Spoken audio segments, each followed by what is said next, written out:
A bipartisan group of lawmakers is backing an effort to close what it sees is a loophole that supports online market for sex trafficking. 47 senators, almost half of the Senate, are co-sponsoring a bill. They want to remove legal protections for websites that host prostitution ads. But some in law enforcement warn the effort could be counterproductive. Anna Warner shows us how the bill is aimed primarily at one site, Backpage.com it's called. Anna, good morning. Good morning. The National Center for Missing and Exploited Children says Backpage is involved in nearly 3/4 of all reports of online child sex trafficking that it receives from the general public. A Senate investigation showed adult ads proved to be big business for Backpage, generating more than 90% of its ad revenue in 2011. Some victims' advocates want the site shut down. But is it that simple? Still hook a left. The man leaving this Chicago area hotel room thought he'd be meeting a prostitute. Yep. Instead, he and other men found undercover police officers waiting. We've blurred their faces. The fine is listed right here at $750. They'd responded to ads police had posted on the classifieds website Backpage. Commander Bill Lean heads the Vice unit. When you put an ad like this up, how long does it take before you get responses? Oh, usually within a minute or two. A Starting minute? to get calls, yep. Really? And how many calls will you get? Sometimes we'll get 50 to 100 in a night. That's despite the fact that Backpage shut down its adult advertising section earlier this year under pressure from lawmakers. Now, police say they find ads for sex with young girls in the website's dating section. We've made over 1,000 arrests off of Backpage, 1,000. Tom Dart is Cook County Sheriff. And were you shocked when you first saw what was happening online? I honestly, even being a former prosecutor, I couldn't believe what I was seeing. Dart says many of the girls advertised are victims of sex trafficking. This teenager says she was one of them. I was naive. The 17-year-old and her mother asked us not to show their faces, but the teen says a pimp seduced her when she was just 14 years old and convinced her to post on Backpage.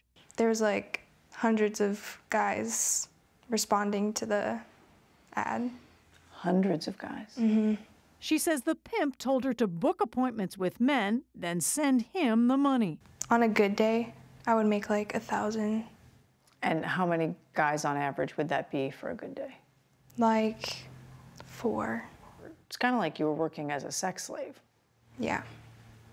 He even branded her with a tattoo. He later pled guilty to human trafficking and is serving 8 years in prison.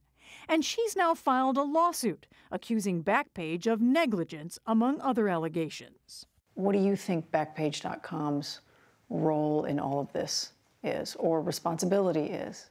They're letting all of this happen on their website. I mean, without Backpage, I would have never been in any of this in the first place. The girl's mother. Backpage has a primary purpose, and it's to sell sex. Backpage has not done anything to ensure the safety of the kids on there, period. The company recently settled a similar lawsuit in Washington, but it's also won several legal decisions, in part because of a federal law called the Communications Decency Act. The company has argued in court filings that under the act, websites cannot be held liable for publishing or editing content provided by third-party users. But a Senate report alleges Backpage knowingly concealed evidence of child sex trafficking through its editing by deleting words, phrases, and images indicative of criminality. Senate investigators said words like young, little girl, and innocent were removed, while the remainder of the ad would be published. Raise your right hand. At a congressional hearing in January, Backpage executives took the fifth. I decline to answer your question. The company also declined an on-camera interview, but a representative told us senators are conducting a witch hunt against the site.